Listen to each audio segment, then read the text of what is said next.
Okay, I've got a short presentation, 15 slides in 15 minutes. Never easy. I'm used to double periods, so I will keep this as short as I can.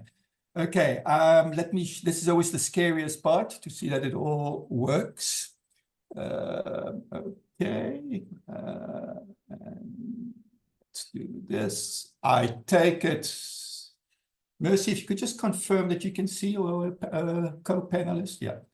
Okay, so I've been asked to talk on the impact of housing on the economy.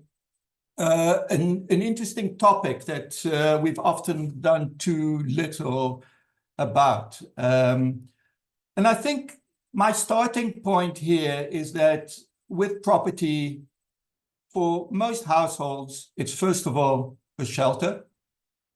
It is then a place from which we derive economic activity. How we get to work, some of the work that happens in the house itself. And thirdly, it's an asset.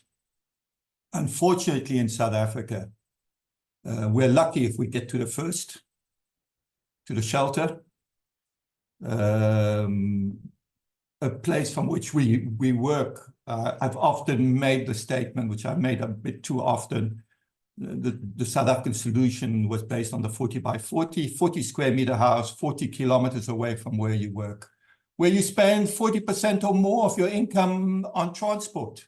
So that by itself is problematic.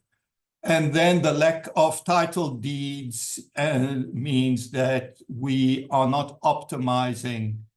In fact, we are denying many South Africans the opportunity to undertake some wealth creation through the assets, because if you don't have your title deeds, it doesn't get you very far in that respect. So I think the potential, my starting point is to say that the potential of the housing market in its role as a catalyst for economic growth is actually being curtailed by the way we are dealing with housing in this country. My first point that I'd just like to make is that we've got the census numbers that come up. Some thought it was problematic, but anyway, let's leave it that we have about 18 million households in South Africa. Now, where it becomes interesting, and it becomes very careful of how we define the property market, because there are only about 6 million odd properties on the deeds registry. So you can see already that with 6 million properties on the deeds registry and 17 million households, there's something that's not being captured here. It means that, you know, over 10 million households are sitting in homes, probably, okay, they could be sharing home, but I mean, this is broadly, that doesn't sit in the title deed. So if we define the property market as the properties on the deeds registry, I think that by itself already becomes problematic, and it comes to the issue of how we define the property market. The bigger problem is that in this first slide, we see the number of households rise, but delivery of housing is on a downward trajectory. These are data provided by Stats SA, less than 80 square meter houses, and you can see that that graph is going in the wrong direction. So urbanization carries on, housing delivery is declining, and I think that makes it very clear some of the problems that we are dealing with here. Now, if we look, and I just want to make this point, if we look at the 6 million odd, you'll see at the bottom 2.8 and 2.8 million, 6 million properties. The important point to remember is that approximately half of the properties on the title deeds registry is below 750,000 rands. In fact, you can get to about 70%. I think CAF has done some work around that as well to show that you get to 70%. So I think that our starting point is, what is the South African property market? And all too often, we define the South African property market as the top 20%. And I think that where the problem then arises is that much of the policies that we have around the property market are actually tailored towards the top 20, 30%. So I think what is important is that we stop considering the affordable housing market or the lower end of the market as very specific segments, and that we start recognizing that it's not a segment, it is the South African property market. And what we do in that market and the impact that it has on that market, on the economy and socially, becomes of such importance. So, and the further point that we also always have to bear in mind is that we end up glibly using numbers like you should be spending 30% of your household income on housing. Well, I can tell you that at the bottom of the scale, there are people who can't afford to pay anything on housing. Zero. Their entire income goes off in food, transport, and there is nothing left. So to suggest that 20% of somebody's income at the bottom range goes towards housing is actually unrealistic. Now, where the problem lies in the property market is that for some reason we start taking the property market, that's where the banking sector starts, at 22,000 rand, and we call that the average. That's where FLISP and subsidies are, and we consider the average. Actually, the average income in South Africa is not 22,000. The middle is actually 4,500. That's the middle. The middle is not 22,000, because that spending 20% or 30% of your income on housing works at 22,000. It certainly doesn't work at 4,500, where if you're lucky, you have any income whatsoever left for housing, which means that we have many South Africans who can afford zero on housing. And of course, that's the role of RDP housing, and that's the role of other forms of housing, the delivery by the state that we need to rely on. I think I'm very slowly going to run out of time. So I suppose the point that I just want to make from an economic perspective is when we talk about affordability, let's be very careful that affordability runs from a spectrum of 0% of income to 15, 20, 30% of income. And how we deliver within those metrics becomes of such importance. Now, of course, affordability will be affected by a number of issues.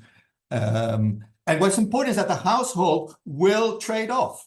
So somebody who can't find a home in the center of Cape Town, close to Cape Town, will try to find a home, but that will be 40 kilometers away or 30, which means that you spend all your income that you could maybe spend on a house, you spend on transport, and what's maybe left at the edge of the city, you will spend on housing. If there were housing available closer to places of work, then maybe you could afford some housing, but that stock does not exist, which is the problem that we therefore face, that the only stock you will find is after you've spent 30% or 40% of your income on transport. This is work that CAF has done, and I haven't got the time to go through it.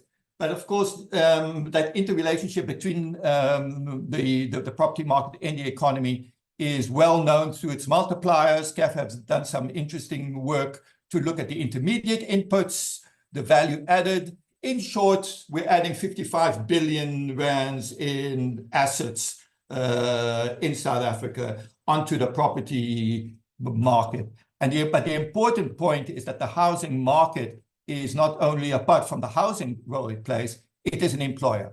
And we can look at different numbers, but closely, if you spend R1 million on constructing a house, it creates between 4 or 5, depending on the multipliers, up to 8 employment opportunities. So it is a generator of both economic growth as well as employment.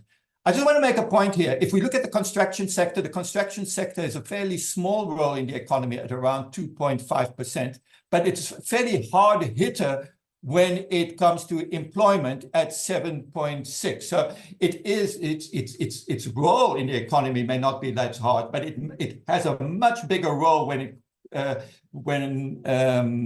we translate into employment opportunities. I'm almost done.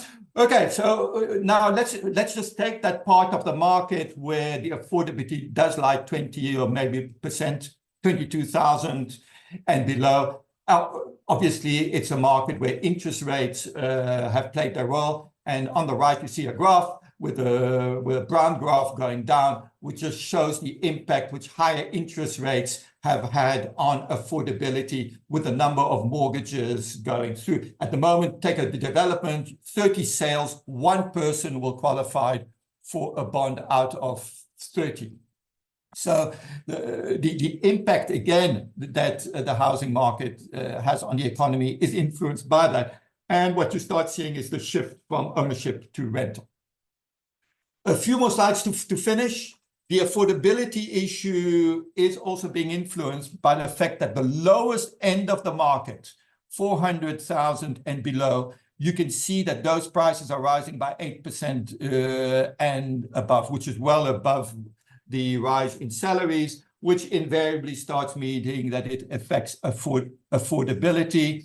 So as long as you're in the market, maybe you start seeing the benefits of the capital growth, but you don't see it if you're trying to enter the market. The other thing is that the property market, the lower end of the property market for the economy, is a sector that is attractive. 88%, close to 89% of all those who rent pay are in good standing. So the point I also want to make is that when we look at the relationship between the property market, the lower end of the market, and the economy, it is a market that is functioning well. And in fact, the lower end of the market, from a risk perspective, those tenants tend to be better payers than those at the higher end of the market who go a bit beyond their means. Most of you will have seen this diagram from DAG. And once again, I just want to make the point here that what we tend to forget from an economic perspective is the entrepreneurial perspective of the property market. In other words, there's an opportunity to raise property entrepreneurship by making it possible for individuals to undertake backyard developments, 6, 12 units at the back. You see some of the pictures in front of you. Now, that is important because what does it do? The right home where you can build brings income into the household, which by itself is important. And I think that there's a discussion about density here, because if you over-densify, well, there's not much you can build. But if you have a house with a bit of a yard, with some land availability attached to it, property entrepreneurship has enormous potential. And I believe that as the state finds itself harder and harder in delivering the house and seems to be shifting towards a site and service paradigm, I think that the role of property entrepreneurship in the local economy is something that we should have a careful look at. Finally, I think the only point that I really need to make here, and I think it encapsulates everything that I've said, is that we've got to find ways of bringing affordable housing into our municipalities, better located, and that we move away from households spending more on transport than on housing in South Africa, especially at the lower end of the market.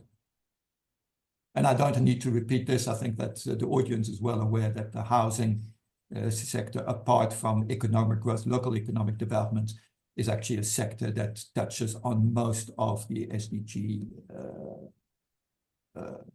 outcomes, whether it is reduced inequalities, sustainable communities, food, and so forth. Thank you very much. So in conclusion, in the 10-15 minutes that I have, which I hope I haven't overly extended, I think the point to bear in mind is that the housing market has a role to play in promoting local economic development. We saw the multipliers, we understand the linkages, but I think equally important, the housing sector allows us to also grow property entrepreneurship and ensure that a house is a shelter, is a place from which we can derive economic activity and an asset class as well. Happy to take the discussion further.